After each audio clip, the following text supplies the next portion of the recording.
You're listening to the audio production of Nahum, Audio Lectures. 6 lessons on literary context, structure, exegesis, and interpretation by Daniel C. Timmer. Published by Zondervan and read by the author. These audio lectures are a unique learning experience.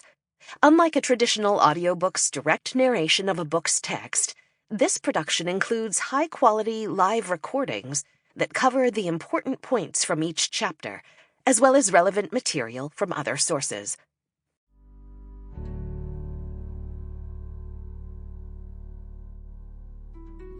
Welcome to this series of lectures on the book of Nahum. This short book is definitely challenging, but despite its bold imagery and sometimes sharp tone, it is above all a book of comfort for those who have put their trust in God.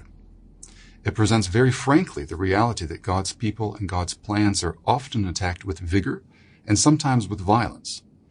But it also shows that God is in control, that his people are safe in his hands, and that his plans will not falter. It is, in other words, a book that shows the reader what it's like to live with God in a fallen world, a world that is still far from the goal God has set for it, but a world that God will ultimately purify and perfect. Nahum's presentation of God's saving actions in the past and in the future provides solid grounds for hope and confident trust in any circumstances. Most of this lesson will cover the historical setting of Nahum's ministry, both within Judah and in the wider context where Assyria was increasingly dominant.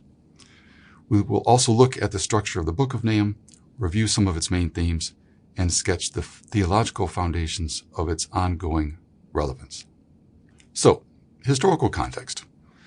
The prophecies that make up the book of Nahum are set between the fall of Thebes in 663 BC, which is referred to as a past event in 3:8, and the fall of Nineveh, which it predicts and which took place in 612 BC. There are no historical or linguistic reasons that suggest that the composition of the book should be dated later than the 7th century.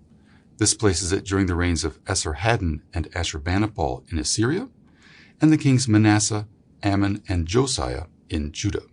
Within that time span, it seems more likely that Nahum prophesied prior to the revolt of the province of Babylonia against Assyria in 652. Nahum 1:12 implies that Assyria is, or thinks it is, at full strength, and although Assyria eventually suppressed Babylonia's revolt, it was permanently weakened by the effort. During the 7th century BC, Judah was not doing well, especially in terms of its covenant relationship with the Lord. The Book of Kings, for example, roundly condemns Manasseh, whose reign covered half the century, for his worship of idols, use of divination, and violence. The prophet Zephaniah, around the year 620, also brings a sweeping array of charges against Judah. These include worship of Baal, idolatry, syncretism, trust in foreign nations more than in God, violence, fraud, and the belief that Yahweh will do neither good nor evil. Elsewhere, Zephaniah focuses his critique on Judah's leaders, who refuse to accept prophetic critique and take advantage of the people. Even Judah's priests are not innocent, for they profane what is holy and do violence to the law that they were called to teach and practice. Habakkuk, who also prophesied a decade or two before the end of the 7th century, begins his book on a similar note. He laments widespread injustice and complete disregard for Yahweh's law within Judah. These critiques continue those of earlier prophets like Isaiah and Micah, and Manasseh's reign meant that Judah's spiritual condition went from bad to worse.